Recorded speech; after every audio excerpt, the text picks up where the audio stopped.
This is the Academic Survival Podcast, and I'm your host, Dr. Chandra McDonald.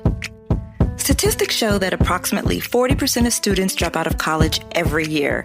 In fact, nearly 30% drop out their first year. Well, I am on a mission to improve these stats.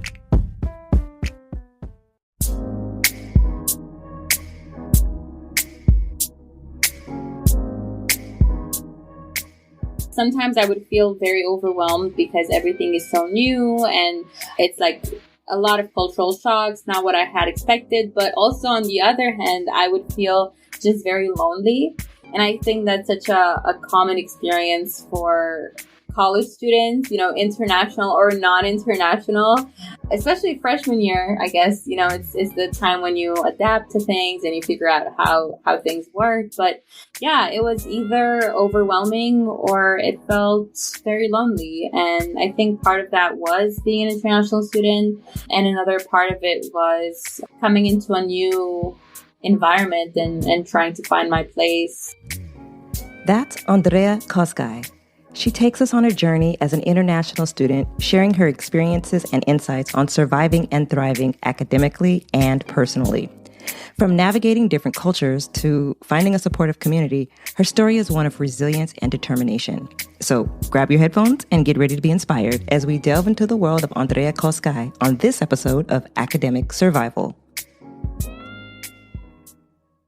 Welcome to this episode of Academic Survival. Today I have with me Andreea Coscai, who experienced being an international student in the U.S. And so I have brought her to the show so that she can basically give some insight and some tips on how to transition to being a student that has come from abroad into the U.S. and what that academic experience is like. So Andreea, welcome to the Academic Survival Podcast. Thank you so much. Thank you so much for having me here. And it's a pleasure to speak with you today because I think your podcast and your mission are so important, and having international students be a part of that conversation is also essential. So yeah, I thank you for giving us this platform. Absolutely. So then let's dive right in. But actually, before we get started, can you tell me a little bit about where you're coming in from today? Yes. So today I'm in Bucharest, Romania. It's the city where I'm from. All right. So can you tell me, where did you grow up and in what country was your high school?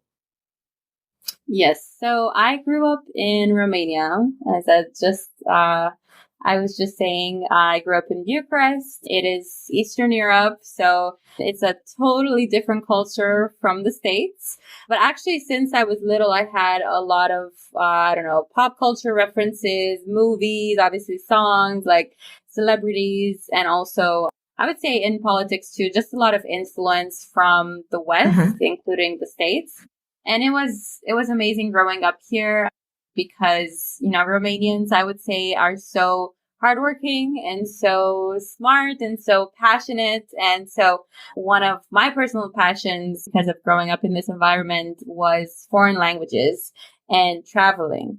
My parents have a travel website. And so since I was little, we would go everywhere in Europe, and we hadn't gotten to the States yet, actually, before I moved there for college. But that, combined with my passion for foreign languages, really kind of made me super curious about the world and really eager to live somewhere else and discover other cultures. So when I was 16, I applied to 2 scholarships because actually a lot of Romanian kids, including high schoolers, they kind of have this wish of going abroad, at least to study and maybe come back or stay there. So I, as, a lot of high school kids here, did the same. I applied to 2 scholarships. One was one to come to the States for a 1-year exchange program.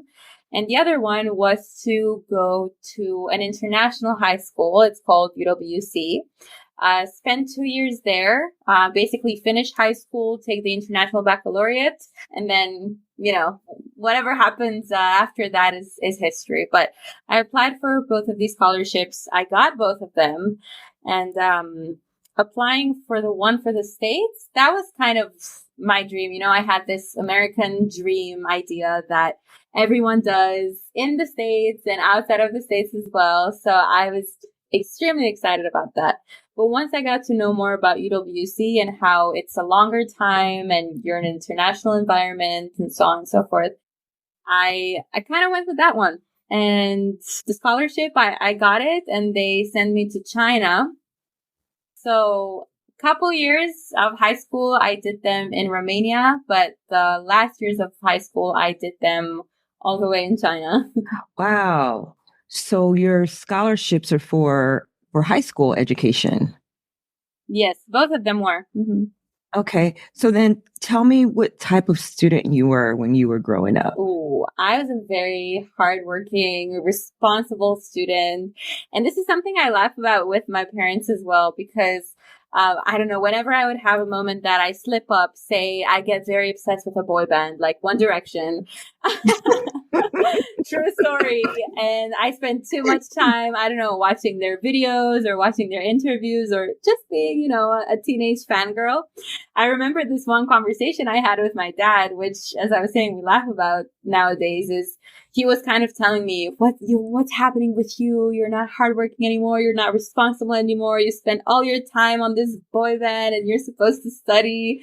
So I felt really bad. I mean, I was enjoying, my teenage self, kind of silly boy band stories. But yeah, I would say partly because my parents always encouraged me to be responsible and to really care about education and school. But also I'm the kind of person who is, just essentially responsible. And I was very passionate about the opportunities that I could get, for example, going abroad and having a different kind of education abroad, just because I would say in Romania, in the public educational system, it's very much theory based. So, you read something in a textbook, in the quiz, you have to write it exactly the same, or even in, important national exams. So there's not a lot of critical thinking. There's not a lot of, independent thinking and maybe choosing your own passions and what you want to study about. So this was a way for me to get to that kind of system that would allow my mind to expand in that way. And then also, discover what I would be passionate about. So you had high school in Romania and you also had high school in China. Yeah. So in what way did that high school experience prepare you for college? Oh, well, anyone who finished the International Baccalaureate will tell you that is really hard. It's a very hard program that is based on these qualities that I was mentioning previously: critical thinking, independent thinking. A lot of research goes into the work you're doing, and it's very demanding. I went from being in a Romanian public system. I was at a bilingual school, which meant that I had a bunch of classes in English as well. So that transition wasn't necessarily the hardest, but still it was difficult, and having to think about, okay, what am I interested in? What kind of topic would I like to research? How am I going to write a 2,000 word essay? That was really the huge problem for all of us, in our cohort, because that was a big step up from what I was doing before. So it was a lot more demanding, I would say. And coming to college in the States, Bennington College, which is where I graduated from, it's very, very liberal arts. We don't even have grades. Actually, we have to request getting grades at the end of the term. Really? Yeah. So how do you know how well you did? Or is that not the point? Is it mostly about the experience?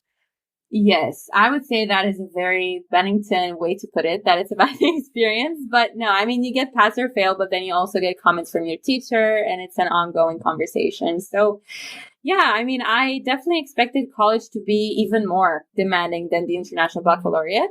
but also keeping in mind that, okay, I'm prepared for it. I've written, long papers before. I've done this kind of research. So that helped immensely. But at the same time, I did find myself in an extremely liberal arts environment where, as I was saying, we don't have grades, where everything is very artsy. All students in Bennington College have very random majors paired up together. So, for example, one of my best friends, she studied dance and biology at the same time. And that happens in a lot of colleges, right? But in Bennington College, I would say they are intertwined very directly, and students are really encouraged to find the connections between what they're studying, even though maybe they seem extremely different. Yeah, so it was a different type of environment. It was not as typical as I expected. Mm-hmm. I love that because when I was in school, I was a criminal justice major. I wanted to be a probation officer.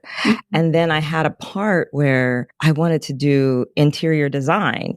Oh. And those are like totally two different things, but it seems like if I was at a school that was more liberal arts, I guess I probably would not have had some of that, perhaps, I don't know, criminal justice would have been an option at a liberal arts school or not. Yes, but 100%. That was one of the downsides of it. It's exactly right, because we had a lot of the practice, we had a lot of the conversations, and we were encouraged in that way to form ourselves and as individuals and these connections between what we were studying. But at the same time, the theory part of it, or, these majors that are very theory based. Mm-hmm. Yeah. At that kind of level, we did not have available. And yeah. Yeah. But that's good to be able to force you to make connections, because that is a skill that just is basically, it's a good life skill to be able to draw connections. Absolutely. Through what you're learning. Mm-hmm. So did you think that your high school experience, did it fall short or fail you in any way in terms of preparing you for college?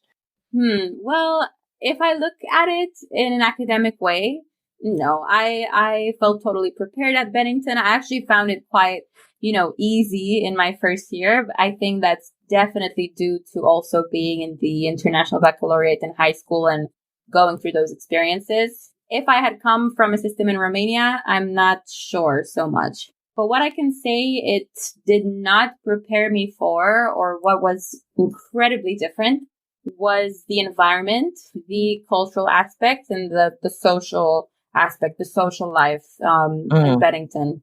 And that's because it's an American college, right? So compared to an international school where I went to, where everybody is from different countries, we all talk about each other's countries, and we even talk about it in class, and that's what the whole experience is about. I was kind of imagining that it would be a same experience at Bennington, because there's a lot of international students, 30, if not 40%, depends on the cohort. But we're already a small community and, very diverse people. But what I found is that the curriculum, whatever class you're taking, is very American centered. It's kind of rare to talk about different countries, even though that would be extremely beneficial for American students and for international students. Yes. And also that cultural shock of creating connections and trying to build friendships and, all types of connections with American students. That was very different. So that's something that I was not expecting, and I did not feel prepared for. And that made it really difficult in my first year, especially so much that at some point I don't know, maybe in March of my second term, I wanted to come back to Romania, and I called my parents and I told them I really cannot do it anymore. And I think maybe it's better if I come back and I go to an American university here and, I just finish my education here, because it was really tough. So what was it that sparked your desire to leave your home country, or I guess at that point, maybe even China, and pursue an education in the United States? Mm-hmm. Yeah, that's a very good question. And I think a lot of Romanian students or international students, let's say that, because I really hope this is, helpful and applicable for a lot of international students. Of course, we all have different stories, but yeah. So, I mean, from when I was growing up, I don't know, I was in primary school, middle school, I always had the idea in my mind that I will be leaving Romania and that I will probably be just completely moving somewhere else when I graduate high school and when I go off to college. Initially, the plan was to go to the UK. I mean, it's much closer. The education there is also really great, but you also have that advantage of being close with your family and I guess still being in the more familiar European context. So yeah, in my head I had it that I will go to the UK, I'll study there, I'll live there. I even had this picture in my head that when I'm 18 and I'll be moving, I'll be like, on those stairs when you go up to the plane and I'll be waving to my parents from up there like, bye. I definitely had this in my head. And yeah, I mean, it seemed like all planned out almost to the point where I didn't even see it as an option to stay in Romania. So as I was going through middle school and high school and finding more opportunities, these came my way, the ones that I was telling you about earlier. The one to do the 1-year exchange in the US and then the other one to go to an international high school. That ended up happening. And I mean, I have to say, whoever's listening to this and maybe knows someone who is in high school and wants that kind of experience, I 100% recommend UWC. It's United World Colleges. They're all over the world. They're a network of colleges. And you get a scholarship essentially to study there for 2 years and have this amazing experience from kids from around the world. It really changed my mind, how I think. I developed so much. And, I also had a taste of freedom for the first time because I didn't have much of that when I was here. I couldn't really go to parties a lot or things like that. So that helped, enhance the experience. And once I got a taste for that, I definitely wanted to explore what else is out there. And I think the United States obviously it's a country that has so many opportunities. Most people, a lot of people, not everyone, especially with everything that's going on recently, but a lot of people are open-minded and many industries are very developed. So, and I think, what's even more important than that, as an 18-year-old thinking of how my education will, unfold for undergraduate studies, I was thinking which place can offer me more of that freedom and more of, the opening to opportunities and doing things differently, doing things in a more, maybe dynamic way, less traditional way, which, is available everywhere else. But as I was telling you, Bennington has like a very unique kind of education. And I don't think I would have gotten that, anywhere else. And it did help me gain a lot of life skills, like you were saying as well. These are not just, academic skills, they're life skills. So, Right. It was a great option. So where in the U.S. is Bennington College located? It's in Vermont. It's in Bennington, Vermont. What support systems are available for international students? Mm-hmm. That's a tricky one because I would say things have changed a lot since I was in my freshman year. They had to change. It was not necessarily in the best circumstances that those changes had to take place, but they did. So I would say in my first year, it was mostly community based. People around you, other international students. I actually didn't have that many American friends when I was in college. And a lot of us can relate to that. A lot of international students, we were kind of mingling with each other and also having like a couple of American friends. And yeah, I think it's a very interesting case because in most colleges or universities, there aren't even that many international students. So maybe you don't even think about that or realize it. But here, because there were so many of us, it was kind of visible. Yes. So freshman year, it was a lot community based, I would say. What do you mean by, what does that mean, community based? Just you forming your own support through the friendships that you have outside of school, or? Okay. Yes, that. And also I would say teachers are very important. Professors who are international as well, to kind of have that maybe mentor, and to have that person who's guiding you, and you're seeing them. They also came from a different country, and they're in the States, and they're dealing with the same, cultural shocks, maybe to an extent. So that is extremely helpful. Actually, my Chinese teacher, who I love so, so much, she's just, amazing. Such a sweet, kind, smart woman.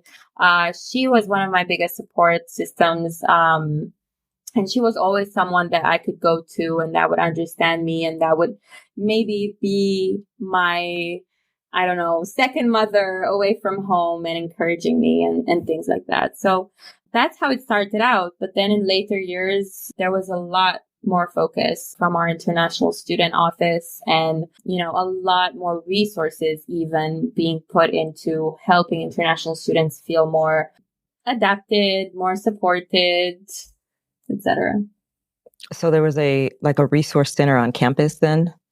Yeah, there's an international student office, and I think they got a lot more resources starting a few years ago, which, helped, for example, create more events for example, there's international students that stay over the winter on Christmas because they can't go back home. So then now there's some funding that they can do a little trip to Albany and they can go to an international supermarket and they can do a potluck or, they're maybe connected with some teachers on campus. So there was a lot more attention paid to that. Therapy, all those kinds of things are also available.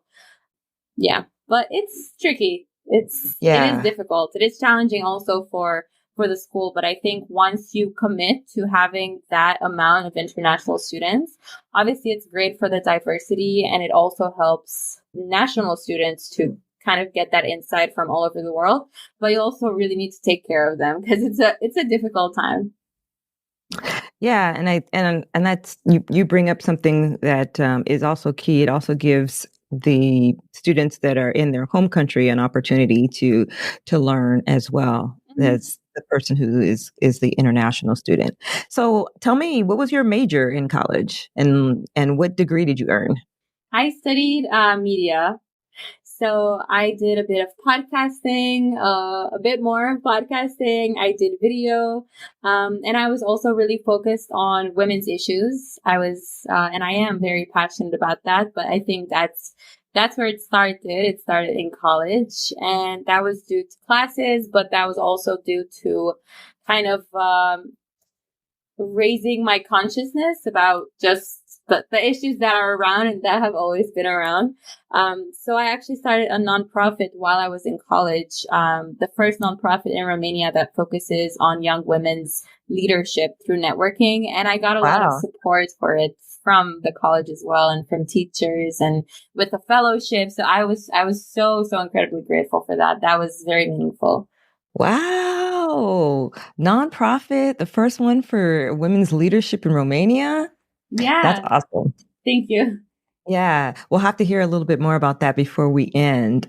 So then while you're in the US, and you're going through, you're getting you're earning your degree here. Like, in what way was it different from that you think it would be different from earning a degree in Romania?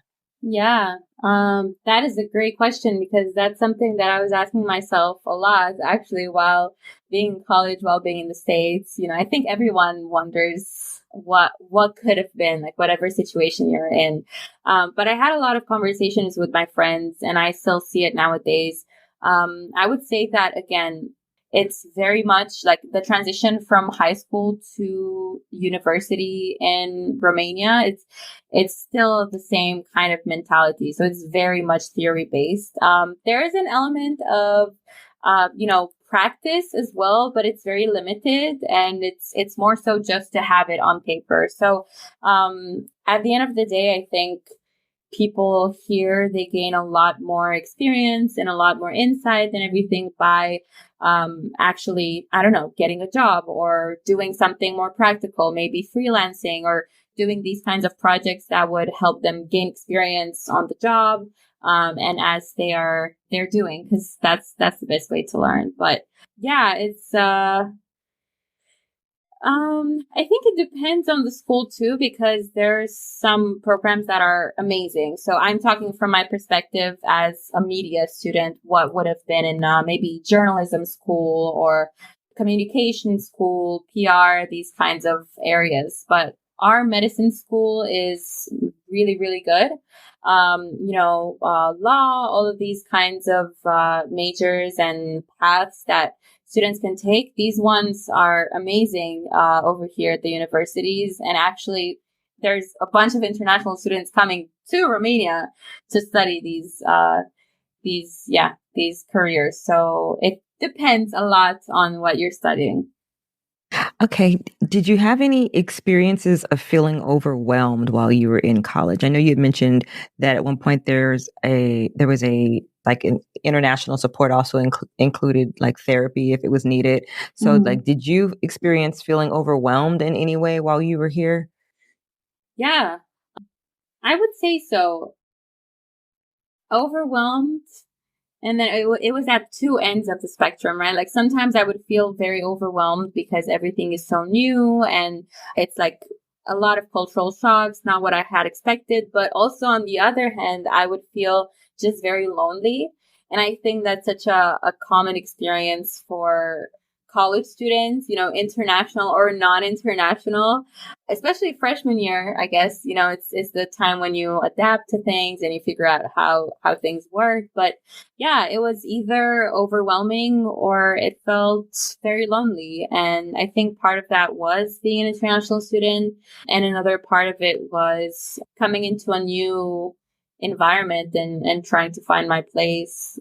Because I do have some national, like friends from the States that did have those feelings as well. And Yeah. I hear a lot of people having these conversations and yeah, maybe we don't have them enough while we're in that moment, unfortunately. But now, we're freely talking about it, of course. So where did you turn for emotional support? I know you mentioned that you had a teacher that you kind of felt like she was a mother figure for you. So where did you turn for emotional support and like what would you recommend for other international students? Hmm. Yeah, I would say, I mean, that is an amazing example because my Chinese teacher was like a mother figure and that was extremely important. So, as much as you can rely on that, whatever professor you have that you feel a great connection with and you see that they do also want to get close to you and they do treat their students in that way, in a close manner to support them and to mentor them and to guide them. That's extremely important. So try to take advantage of that. I know it's more difficult in other places. Bennington is like such a small community and there's, I don't know, 10 of us in a class, maximum 20. So it's not that hard to be able to get some time with your teacher. But yeah, even if you don't have those opportunities, I mean, try to go to office hours. Yeah, see what is available. And if you go to those office hours, you can talk about, of course, your work, but maybe also some things that connect you with the professors, that kind of person that would do that. That's very important. Also, of course, everyone on campus who you can also connect with. So that can be other international students, of course, who share your experience, but also other, American students. I had a friend who really loved Romanian culture and actually her grandma was Romanian. So, having that little piece of home and having her be so excited about Romania and me telling her about it was so, so important. So yeah, I mean, be open talking about your country, where you're from, talking about your experiences in general. And I think you'll attract the kind of people who want to know more about that and appreciate you for your, authentic self and be curious about it and celebrate that with you. Actually, one time we also had a Romanian dinner that was done by the chef in our school. He is just amazing. Chef Steve, he really takes time with international students when maybe it's a national day or maybe for specific religious holidays. He really takes the time to do something authentic and traditional and plan it in advance and again, just celebrate with you. So, Oh, that's um, special. yeah, it's beautiful and really special, like you're saying. I'm very grateful that we had people like that. So, yeah, whoever you see that has that kind of opening, and don't be hesitant to rely on people at home. They want to know how you're doing. They want to stay in touch with you, your family, but also your friends. So, yeah, be open with them, and they know you really well for who you are in the States or back home in your country. They really know you, and it's important to stay close with that, especially when you first go into a new environment where people don't really know you. You haven't created memories with them. It's good to keep your people close. Yeah. So you mentioned Vermont, or Bennington College being really, really small. Yes. How did you find this small college in the United States? That was another difficult part of it. I'll have to tell you that, because I come from Romania and in Bucharest. I'm sorry. I said Romania so many times. I come from Bucharest, which is the capital of the country. It's a big city. I was very used to that.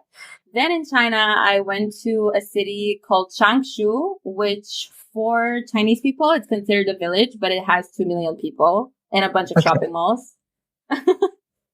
But we were our campus is on an artificial island that they built for the school, actually. That's a different story. But it still felt smaller, right? It didn't feel as big as a capital. So that was something that I had to adapt to. And from that, I went to Bennington, which is, very small town, just has the main street and the Walmart and Staples. And it's Chili's. Oh, that Chili's, that was my place to go to, especially in the last years of living from there. I mean, it was the coolest restaurant in town, right? Yeah, so that was one thing to adapt to for sure. I think the walkability is another thing, but that doesn't necessarily depend on the size of the city and the states. But Yeah. but how did you hear about it though? Like, were you doing research based upon like the major you wanted to study? I'm just kind of curious. Like, how did you find this small school? I know, yeah. It was a funny story because I had just finished all of my exams. I had got into a few schools in the UK, so I was like, okay, that's the plan, right? And my college counselor sent me this message that, hey, there's this college, kind of small community. They're looking for more UWC students specifically because there's a bunch of international students, but also a bunch of UWC international students. Yeah, so I applied to it actually after I finished my high school exams. And I think I got the news maybe 2 weeks later at most.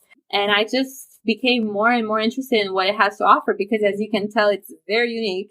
I was not completely decided on what I wanted to do. And in the UK, it's a much more, direct, this is what it is, this is what you're studying kind of program. So yeah, I really enjoyed the flexibility and the opening that the education at Bennington can offer. Okay. Mm-hmm. And then what about studying and study locations? Like, did you ever have a favorite place to study? I think I would alternate. So because if I'm in one place for too long, I need to change it up. Like my brain just gets stuck. But definitely the library. I mean, okay, kind of boring answer, but a specific place in the library, if you know Bennington College is where the fish tank is. That's a really cool place to study. And it's very calm and you can see out the window. So when it's winter and it's really cold, but it's really beautiful from the inside. So that was one I really loved. And also Commons is a building that was recently renovated. It's kind of the main, not really administrative building, but that's where the dining hall is. And that's where a lot of classes are and things like that. And it has this beautiful conference room that has a window from the ceiling to the bottom of the floor. And it's just gorgeous because again, you have that view of Vermont in the winter or in the summer too, when it's still beautiful, when it's not cold. Yeah. And it's just a really nice place to hang with your friends or, to co-work. So your experience is in the United States for college. What did you learn about yourself that you did not already know? If I look at it academically, I was super excited about radio when I was little. So I would just be in my room on my computer pretending I'm DJing and talking to myself as a kid. And I would have my dad come in the room and say, "Hey, I told you to not talk to strangers on the internet." I'm like, "No, I'm DJing. You don't understand. I'm on the radio here." So, I mean, I was very passionate about that. And that's something that I was definitely considering to do as a career. But coming to Bennington, I took a course in podcasting my first year, and that changed everything. I mean, I was instantly so excited about it, so passionate. The first ever, mini exercise that we did, I listened back to it. It's horrible, but you got to start from somewhere. And I have to say that by the end of the year, I created my first ever mini podcast, 10 minutes. It's called Whose Choice is My Choice? And it's about reproductive rights. And I'm looking at it from a religious lens, from a multicultural lens, a political lens. I even spoke with this religious organization called Catholics for Choice, which was a very surprising name and mission for me because, it's clearly even labeled in the name. So it was my first experience of going through that research, kind of journalistic process of building a story and talking to people and trying to also make sense of what I had personally experienced, what the women in my life have experienced. I interviewed my mom and my grandma. So it was just a very special piece, and it gave me so much satisfaction and so much joy because that was an opportunity for me to share about myself and to share about my ideas and what I care about, and also where I come from and how at the end of the day, it's so related to where I am now through that podcast. I mean, reproductive rights, everything that is going on in the US. In Romania, during communism, abortion was illegal.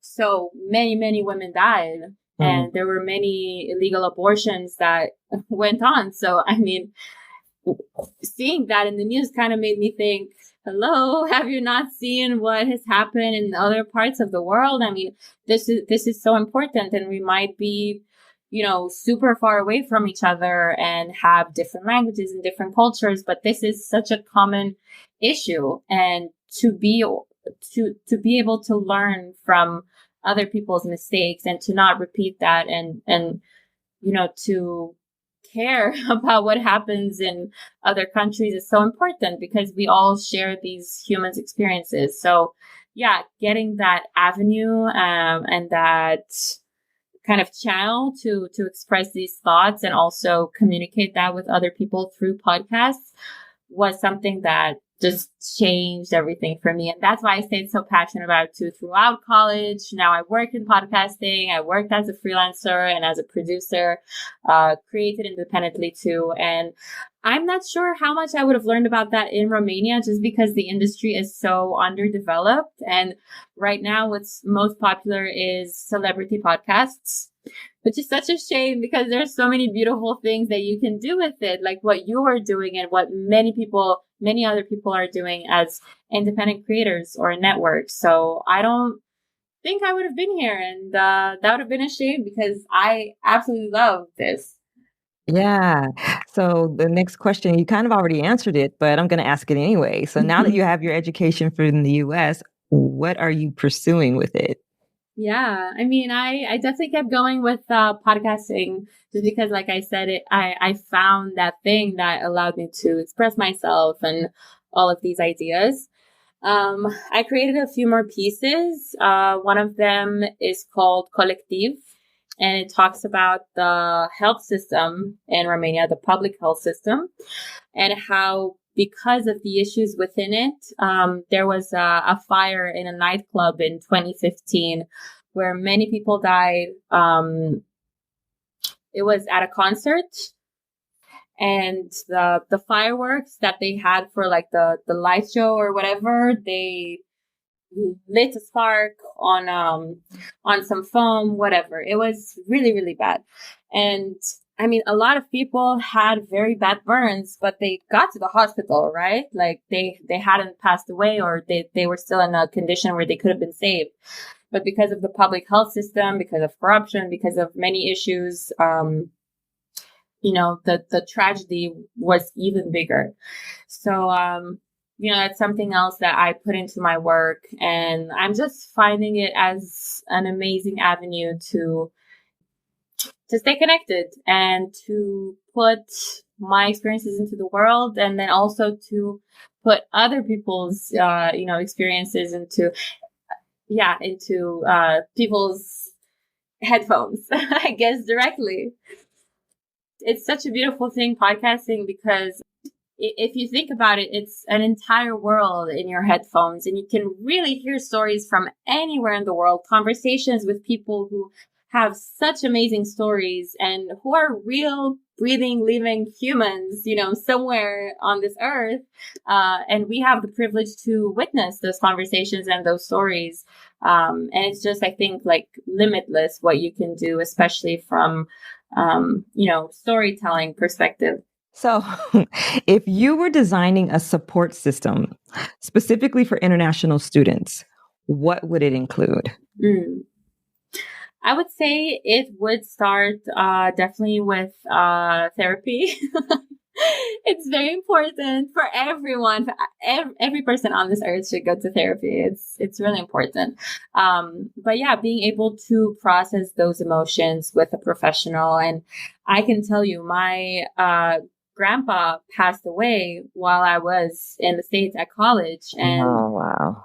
Yeah, it was a tough experience, but thankfully I was extremely lucky, and not many people have this opportunity or this chance, but I got to go home and go to his funeral and be with my family for a little bit. So, but that was really tough. And being in the space where I knew I had therapy, I knew I had my therapist who genuinely cared about me to process all these emotions with, grieving for the first time at that extent was incredibly important. And being away from your family for, 4 years, the course of a college program, a lot of things can happen back home. And being able to process that with someone is very important. Then I would say funding into community building, what I was saying earlier, is so important.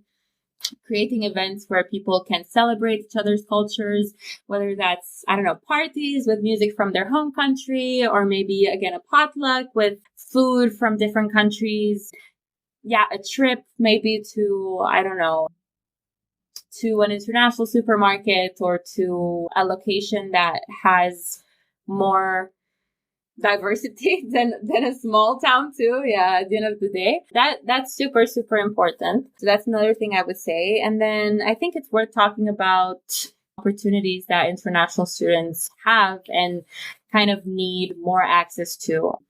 Because coming to a new country, if you don't have relatives there, if you don't have friends, it's hard to get the hang of, okay, how do you network? How do you find people who are passionate about what you're passionate about, who will give you an internship, who, these kinds of things will open opportunities for you, will share their wisdom, will mentor you.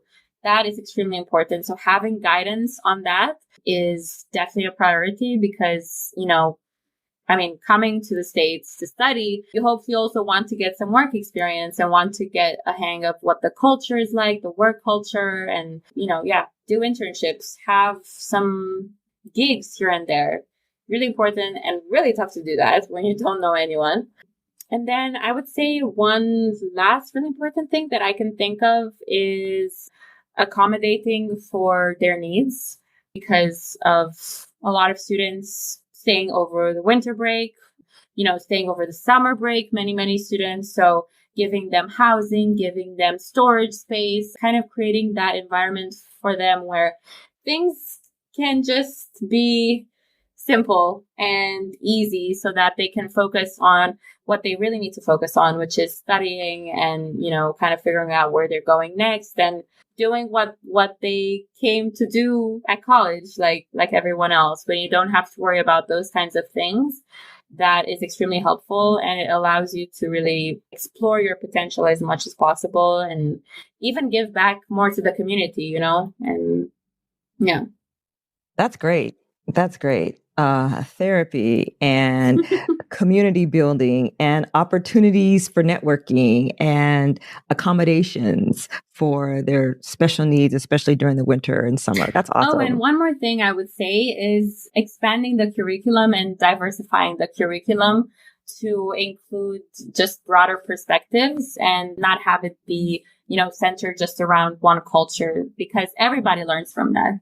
If you were going to write a post on social media giving international students 3 tips to survive their first year of college in the US, what would your post say? I think number 1, it would say to bring some food from home or something from home that, reminds you of your family, or, I don't know, even the teddy bear you used to sleep with when you were a kid. I think those things are so important, pictures and physical objects that keep your heart close to where you come from. And was that too cheesy? No, that is so good. But that's yeah. Yeah, you said to keep your heart close. Yeah, that is really good. Continue. You've got 3 of them. That's your first one. Yeah, you really need that when you're away, especially the food. Yeah, if you have a favorite food to have for yourself, but also to share with other people, that's the most beautiful thing, honestly. Or like even little magnets or postcards that you can bring for your future friends. That will be really beautiful. Second of all, I would say is take as much advantage of the resources on campus, whether that is, as we were saying, I don't know, a fellowship, therapy. I mean, from the littlest thing you can think of to the biggest thing. Take advantage of those opportunities. Don't be shy to seek them out, to ask for them, and to, even ask upperclassmen, juniors, seniors, sophomores, whatever, to ask them, okay, what resources did you use and what do you recommend for me? It's really important. I mean, for example, we have these Facebook groups, Bennington Rideshare, or like a little marketplace, and it's important to be included in those and take advantage of them when you need those resources. And the third thing, I would just reiterate the idea of staying close with people from home, and not necessarily from home. As I mentioned that I studied in China as well for 2 years. I really built some very deep connections there. And I know it's difficult for a lot of people, and in general, it's difficult to stay in touch and, but making that effort changes everything, especially in your first year of college when, as I was saying, you're building those connections and making memories. And sometimes it's really about being in a new place where no one truly knows you, and you kind of having to open yourself up, which is fine, but you really want to just be around people that know you sometimes. So yeah, make sure to keep that close to yourself, because it's important to stay connected to who you are and who you are becoming as well. So the next question that I have for you, I already know the answer to, and that is, do you plan on leaving the United States now that you have your degree? But you've already left. Yes, I have. But I did stay for a while. I stayed for a bit, and I can tell you that I am also planning to maybe come back someday, not someday that far off in the future, maybe in a few years. But when I graduated, I definitely wanted to stay at least for a couple years in the States. And that's what I did, because I lived very much in a bubble. When you're in college, you don't really know what's outside of that, especially for me coming in and just experiencing the culture on campus. I didn't understand or know what it's like to live on your own in the States. And so I did that, and we lived in LA, me and my husband, and it was a great experience. We loved LA. We went there for an internship one time. We stayed in Glendale, where it's like literally like in the movies and you have that view. And we went from a Vermont winter to Glendale in January, and it was amazing. So we really wanted to come back. Second time around, I mean, we stayed in K-Town. It was not like in the movies, but it was still just a wonderful experience. And LA is the place in the States where I felt most like home. I cannot tell you why. I really don't know what it is about it, but it's really the place I felt the most comfortable in, and it's closest to my heart. I can't even say it's similar to Romania. Clearly, I can't say it's similar to anything in Europe, really. Let's say Boston is closer to Europe, right? But yeah. But maybe it's do you think maybe it was a diversity? No. As far as like you having like the international experience, like going to an international school, maybe the diversity in it might be in LA, but also New York City I didn't like as much. Oh, okay. Yeah, I think maybe because New York City is just too hectic, so that's something you really have to commit to. Yeah, it might have definitely been a part of that too. So yeah, it was just a great experience, but as you know, and as everyone knows, the US has its many issues as well. And I actually had a time in college, maybe in my sophomore year, where I was thinking, okay, came from Romania. I left from there because I was looking for something better. I went to China. I wasn't going to live there because it's so far and because it has its own issues too. I came to the States and now I'm finding issues here. Where am I going to go? Where am I going to live? I actually had this expectation that I would find the place. Sure, it wouldn't be perfect, but maybe the minuses would compensate and it would be everything that I need. But yeah, at the end of the day, the States has a lot of issues that I feel like come in between with how you're living your life and life quality. How often can you go to the doctor and not be in debt? Or, pay for a health insurance, be able to afford that? How often can you go somewhere and not pay for something?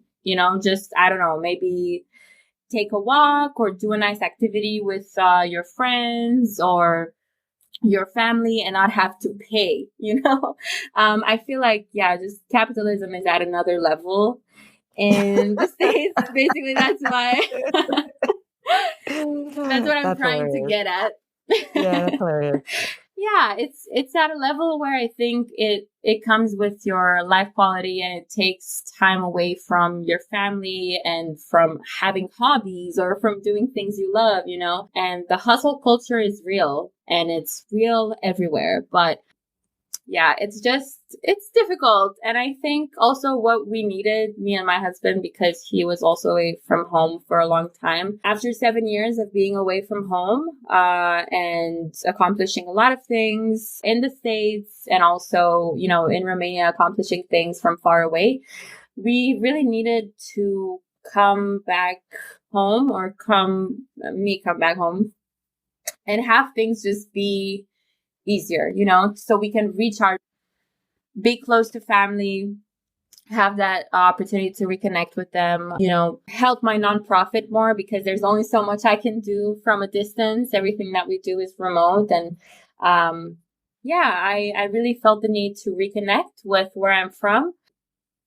And also, when I say make things easy, I don't just mean, having things easier. I mean, having that kind of comfort and stability and other parts of my life fulfilled, such as family, to be able to really give my all and my best in what I do, in, choosing what I want to do next, and how I give back to people with the nonprofit. Because also being international students, not having a strong support system far away makes it so that it's not very stable and you're always kind of in between things and just reaching more like survival mode than thriving or, enjoying things and exploring your potential. So that was a lot of words there, a lot of explanations. I don't know if it was the most coherent, but I think the experience itself and the feelings are not the most direct. It's complex. Yeah. Yeah. So you mentioned, leaving Romania and then going to China and then the United States, and how like you just couldn't really find the ideal situation. Every place had its challenges, but the thing about that is that it gives you an opportunity to impact, to make change where it's possible. So my final question for you is, in what way, if any, are you impacting the lives of others? Yeah. Well, I can talk a bit about the nonprofit that I mentioned earlier. Yeah. So it's called Her Time Romania, and it's really focused on encouraging young women towards leadership, as I was saying, through networking. So what that really means is showing them role models, showing them other women and what they have accomplished in different domains, giving them opportunities that are free and accessible through webinars, through competitions, and then also kind of encouraging them to think about their position in the world and to think about the issues that are around, but also how they can overcome them. So we're also very keen on informing our audience about feminism and gender equality and pay gap and affordable childcare, how roles are distributed in the family based on gender. So there's a lot of issues that go into it, and we come at it from these different avenues because we think that if we don't talk about these issues that are at the core of a woman's life, how are we going to talk about leadership? If we don't talk about, maybe a woman being not even sexually harassed at the office, but even let's say she's asked at an interview, when are you going to have kids? When are you planning to have kids? Or maybe someone interrupting them, a man interrupting them, or, just being a woman. How can we talk about that if we don't talk about the problems at the base of everything, including, women and minorities, including Roma women here who definitely have a different experience, LGBTQ community, disabled women. It's really important for us to look at all of these intersections and all of these identities that at the end of the day make up who gets more access to opportunities, who gets more access to networking, who even understands what these terms mean, And Yeah. I talk to high school girls that tell me they want to study law in university, and I don't know, maybe they just started high school, they're 14. And they tell me, I don't know, their dad or someone in their family told them, you want to be a lawyer? Maybe you want to do something else. There's not that many female lawyers. And that stuff actually happens, and it does influence people's lives. And even though, we have the internet where we can connect with other people, they can see role models, they can have access to these ideas that are outside of the traditional way of thinking and very limited way of thinking, that still has an impact on them. And it's important to have that kind of community of support that offers them those resources and that knowledge and that encouragement that they can do whatever they want to do. And here's someone telling you exactly how to do it, who actually did it themselves and looks like you, and you can even connect with them on LinkedIn. And, it just, goes on after that. Yeah. That's great work. That is awesome work. Where can people find you if they want to learn more about your nonprofit, or if they want to support you? Where can they find you? So you can connect with me on Twitter. Actually, I just started going on Twitter recently, and I never did that before.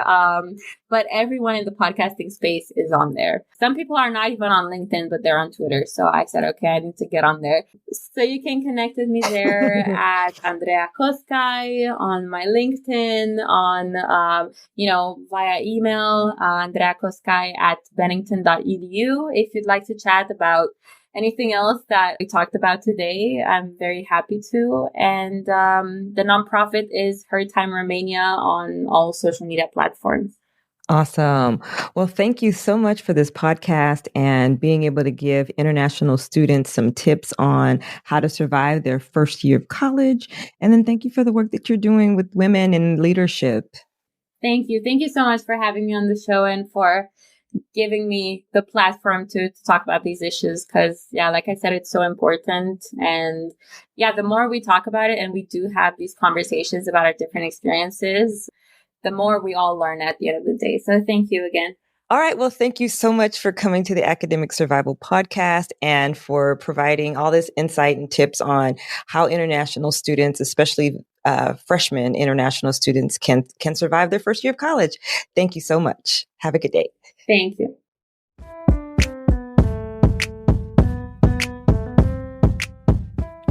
That's it for today on Academic Survival. If you want to share your story on how you survived your freshman year of college, you can reach me at info@chandralmcdonald.com. We'll be back next week with more ways to survive your academic journey. Until then, happy studying.